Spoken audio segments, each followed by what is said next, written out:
excited about. So, Dark Magicians received new support in the upcoming Legendary Dragon decks, and hopefully we'll also get Apprentice Illusion Magician officially over here in Europe, TCG. So, this is the brand new Fusion card. For those of you who don't know what it does, I'll read it out for you. It is a Dark Magician +1 Dragon type, which is why our Eye of Timaeus comes in.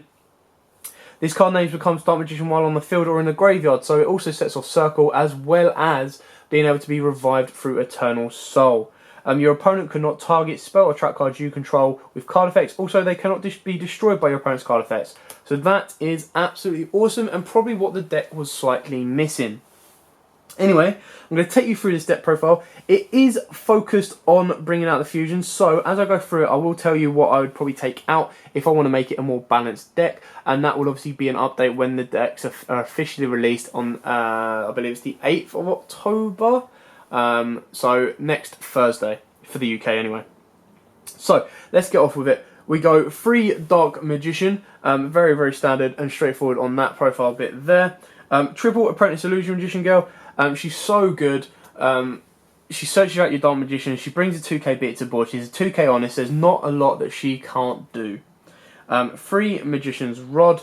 2 Magician of Dark Illusions. And because we are focusing on the fusion, 2 Elemental Hero Prisma. Now, I would probably take the Elemental Hero Prisma out to be more balanced and consistent. Elemental Hero as a whole for the deck. But because we're going for the fusion, we really want Elemental Hero Prisma. You can play him at 3 if you wish.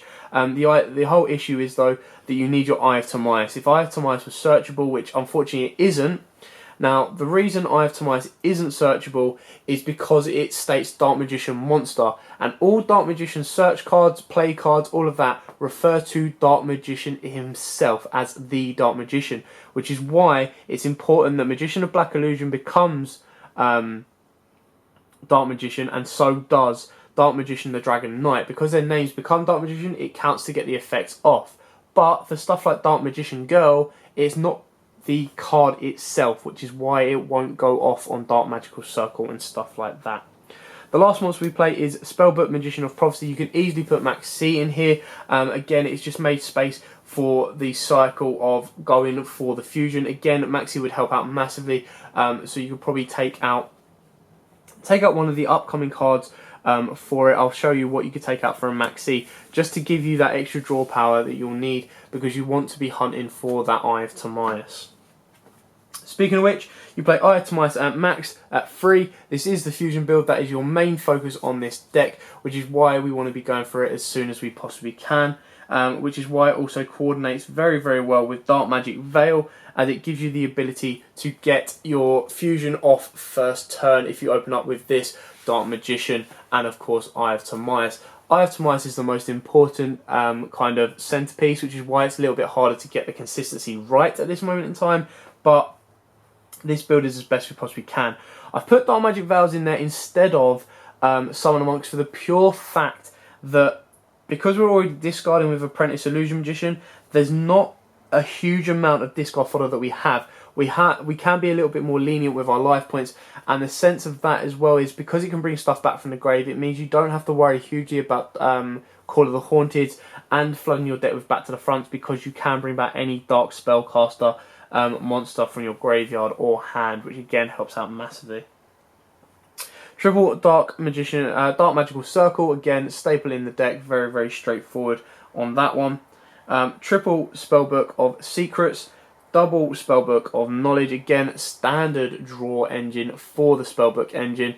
Some people play 3 Knowledge and 2 Secrets, it's entirely up to you how you want to do it. The reason we play 3 Secrets is because if you play Secrets, then you play Knowledge, your deck is then live for Dark Magic Inheritance. 2 Allure of Darkness, can be 3 if you want, but we've got no way of bringing our banish back in this build, so you don't want to be banishing your Dark Magicians a whole amount of time unless you know you've already got your board set up. The 1 Dark Magic Inheritance, the 1 Dark Magic Attack, and the 1 Raigeki for board wipes to finish the game off. So that's it for the spell lineup. Very straightforward and simple on this one. And now onto the small trap lineup. So, on the small trap lineup, we play triple Magician's Navigation, obviously very, very important in the build. I'm playing double Eternal Soul and 1 Back to the Front. Now, because we're playing Dark Magic Veil, this isn't as important, so you can change the ratios up and go for 3 Eternal Soul if you want, which I highly advise as well. It can be done. This is just to show the variety in the deck. But Back to the Front is just there to bring back your Apprentice Illusion Magician girls, because she can then boost up any of the dark monsters that you might need. And the last one we play is Solemn Warning, because it is your out to everything. Okay, now onto the extra deck. So we play double Dark Magician, the Dragon Knight, because he is so important. The protection he offers your back row, and the absolute fact that he's a 3k beater just makes life so much better for you. The one Amulet Dragon and the one Dark Paladin, because they're both very, very important and strong in the deck.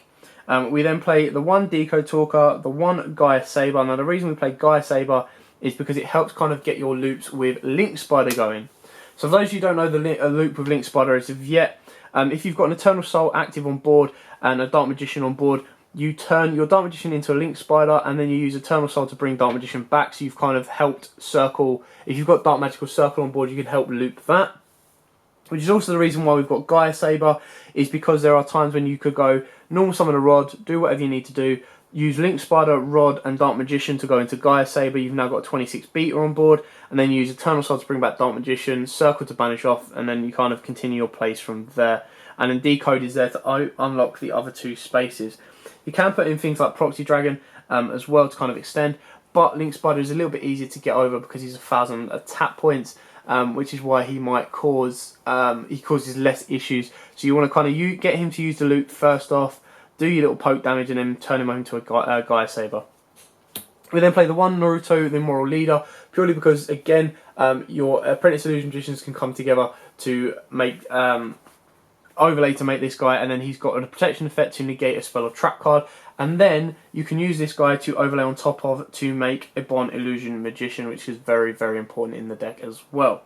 We then play the one number 28 Titanic Moth, the one Red Eyes Flare Metal Dragon, the one Ibon High Magician that hardly gets used, but he's still in here because the day that he does get used, he'll probably win the game. He'll be that pivotal when he does get played.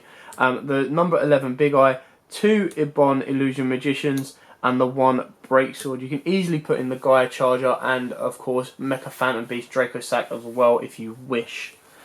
So that is it for the deck profile. This is, again, like I said, solely focused around the fusion. When the decks get officially released, I will do an update and I will bring you my full competitive deck, which kind of incorporates the fusion because it is that important, but doesn't solely focus on the fusion kind of build that you want with it. So this is just a different angle that you can try with your Dark Magicians by making them fusion orientated.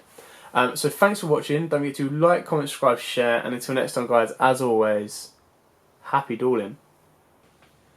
If you like that video, why not check out our other videos available? We've got more deck profiles, pack openings, and of course duels. And don't forget to click on the most important button of all, that subscribe button, right in the bottom left hand corner.